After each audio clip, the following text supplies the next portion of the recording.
Practice and procedure act जजेस committee एक फर्द की उजारादारी खत्म करने की तमाम बातें बज़ाहिर हवा होती दिखाई दे रही हैं, क्योंकि कुछ अरसे के सुकून के बाद आज फिर मुल्क की सबसे बड़ी अदालत सुप्रीम कोर्ट से बेंच फिक्सिंग के हवाले से एक नया पेंडोरा बॉक्स खुल गया है। जस्टिस एजाजुल एहसन ने इंतजामी कमेटी के हवाले से रजिस्ट्रार सुप्रीम कोर्ट को खत लिख दिया है, जिसमें फौजी अदालतों के ट्रायल और जस्टिस मज़ाहिर नकवी के लिए तश्कील दिए गए बेंचेस पर एतराज़ उठाया गया है। खत के मतन में कहा गया है कि 7 दिसंबर को 4 बजे चीफ जस्टिस ऑफ पाकिस्तान के ऑफिस में इजलास हुआ। इजलास का एजेंडा मुझे मुतादिद मरतबा राब्तों के बाद दिया गया। कमेटी इजलास में फैसला हुआ था कि मिलिट्री कोर्ट्स इंट्रा कोर्ट अपीलें 7 रुकनी बेंच सुनेगा। मैंने राय दी थी कि पिक एंड चूज के तासुर को जायल करने के लिए सीनियर जजेस पर मुश्तमिल बेंच तश्कील दिया जाए।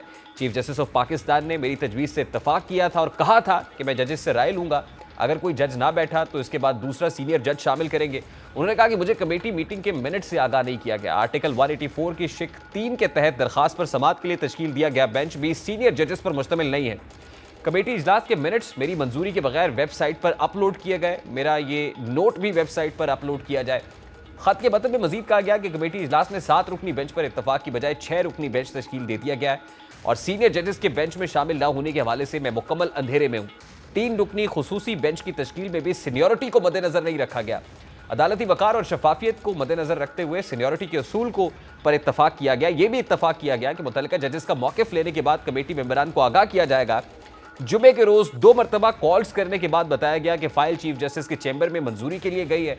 खत में कहा गया है कि इंतजार करने के बावजूद 6:30 पर कॉल करने पर बताया गया कि रजिस्ट्रार साहिबा जा चुकी हैं। चौथी और 5वीं कमेटी इजलास के मिनट्स ना तो भिजवाए गए ना दस्तखत लिए गए। इन मिनट्स को बगैर मेरी मंजूरी सुप्रीम कोर्ट की वेबसाइट पर जारी कर दिया गया।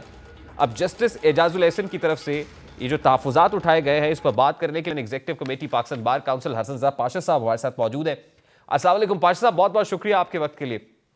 पाशा साहब, supreme court practice and procedure bill के बाद जो 3 रुकनी सीनियर मोस्ट जजेस की कमेटी बनी, उसके बाद तो ये तासुर था कि कोई मास्टर ऑफ रोस्टर वाला, क्योंकि अब मामला खत्म हो गया है और कंसेंसस के साथ बेंचेस तश्कील पाएंगे। लेकिन आज जस्टिस एजाजुल एहसन की तरफ से लिखे गए इस खत पे क्या आपको लग रहा है कि एक बार फिर से जजेस में, सुप्रीम कोर्ट ऑफ पाकिस्तान के जजेस में कोई तकसीम हो गई है, दरार पैदा हो गई?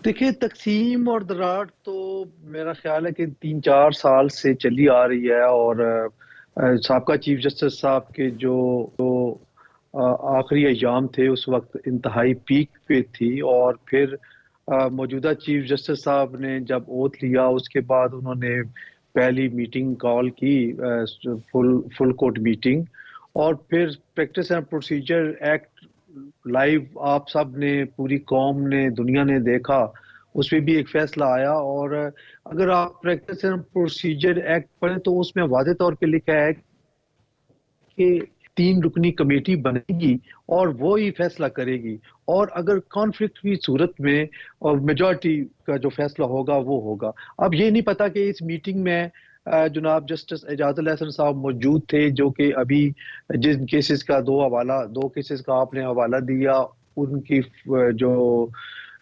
फॉर्मेशन थी बेंचेस की, उसमें क्योंकि ये इस खत के मुताबिक तो ये नजर आ रहा है कि उन्होंने मिनट्स पे एतराज किया है कि वो इनको लेट आवर्स में मिले और उसमें जो पहले तय किया गया था फार्मूला के सीनियर जजेस होंगे उससे डेविएट किया गया।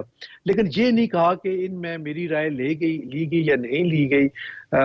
ये आर्मी के केसेस नहीं, लेकिन वो कहते हैं कि मेरी राय ली गई उस पर और कंसेंसस ये हुआ था कि सीनियर मोस्ट जजेस पर मुश्तमिल 7 रुकनी बेंच होगा। एक तो 6 रुकनी बेंच बना और फिर उसमें सीनियर मोस्ट जजेस को शामिल नहीं किया गया, जो मेरी राय के बरखिलाफ था, और फिर मिनट्स भी वो वाले अपलोड किए गए जो डिस्कस नहीं हुए थे। तो ये उनका बुनियादी जो शिकायत है उनकी इस मामले के ऊपर वही है। देखिए, इसका मतलब ये हुआ कि जो 3 रुकनी कमेटी है उसका इजलास हुआ और तीनों मज़हब जज साहबान ने बैठ के फैसला किए।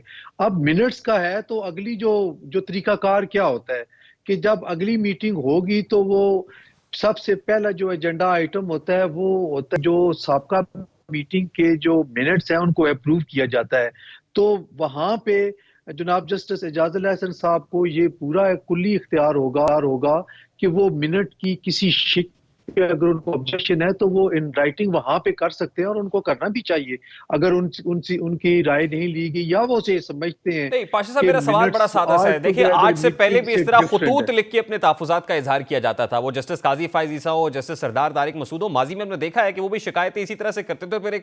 फिर इसके ऊपर एक इतराज ये होता था कि ये पब्लिक डोमेन में क्यों आ जाती हैं या मीडिया को क्यों इशू कर दिए जाते हैं खुतूत। आज जस्टिस एजाजुल एहसन की तरफ से लिखा गया खत भी out in the media, public में आ गया है, डिस्कस हो रहा है। तो इसका मतलब ये समझा जाए कि हाउस इन ऑर्डर नहीं है।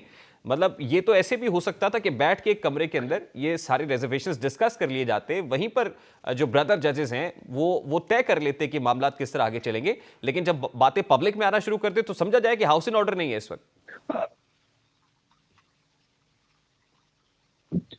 ये तो मैंने किसी वक्त भी नहीं कहा कि हाउस इन ऑर्डर है। हाउस इन ऑर्डर नहीं है, ग्रुपिंग अपनी जगह पे मौजूद है।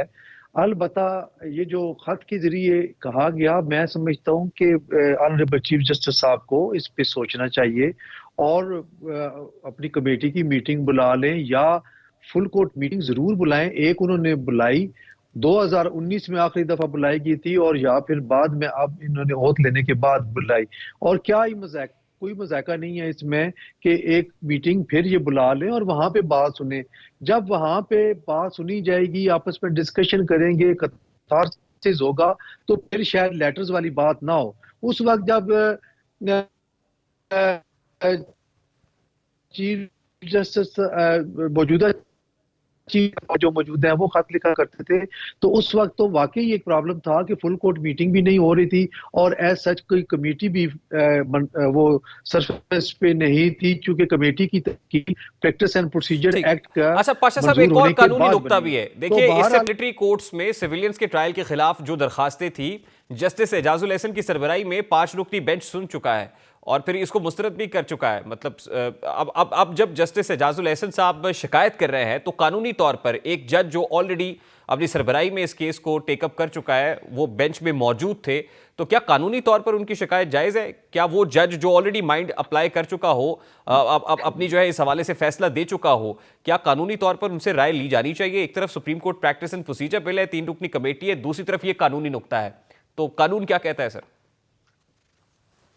एक लिहाज से क्लैश ऑफ इंटरेस्ट तो बनता है कि अपने अपने ही किए गए अनाउंस की गई जजमेंट को जो एपेलेट फोरम पे चैलेंज होगा, तो फिर उनके नामजद करदा जजेस को उनमें शामिल करना यानी उनकी मर्जी होगी। तो ये एक अजीब सी बात लगती है कि मैंने ये फैसला किया, अब एपेलेट स्टेज पे फलां फलां उस बेंच का हिस्सा हो तो हमारे इस फैसले को अप होल्ड किया जा सके। तो मेरा ख्याल है कि ये थोड़ा सी एक प्रॉब्लम है कि यकीनन ये बहरहाल आप ही के जरिए अभी मुझे पता चला कि 3 रुकनी कमेटी बैठी थी और उन्होंने फैसला किया था जजमेंट वो बेंच की तश्कील करने का।